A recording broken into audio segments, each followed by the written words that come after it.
কাল হলো আমাদের বাড়িতে পাঁচন উৎসব আর তারই তোড়জোড় আজকে থেকেই শুরু হয়ে গেছে। আর এই পাঁচন উৎসব সম্পর্কে অনেকেই জানো, আবার অনেকে আমার মতন জানো না। যদিও আমারও কোনো জানা ছিল না, আমি এই বাড়িতে এসেই কিন্তু এই পাঁচন উৎসব সম্পর্কে জেনেছি। এখানে কিন্তু সব রকমের সবজি দিয়ে একটা তরকারি করা হয় আর সেটাকে কিন্তু পাঁচন বলা হয়। যেটা আমাদের বাড়িতে হয় গোটা সিদ্ধ, সেটা সব গোটা সবজি দিয়ে। আর আমার শ্বশুরবাড়িতে যেটা করা হয় সেটা হচ্ছে পাঁচন। এটা হয়ে থাকে চৈত্র মাসের সংক্রান্তির দিন। আর কালকে হচ্ছে চৈত্র মাসের সংক্রান্তি, মানে শেষ দিন। আর একদিন পরেই কিন্তু আমাদের নতুন বছর। আর নতুন বছরের জন্য কিন্তু তোমাদের জন্য একটা চমক আছে, সেটা খুব শীঘ্রই আসছে তোমাদের সামনে।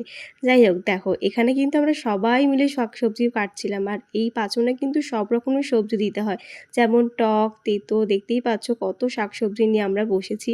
তো এই শাক সবজি কিন্তু আমরা সবাই মিলে কেটেছি। আর দেখবে সবাই মিলে একসাথে কাজ করার একটা মজাই আলাদা।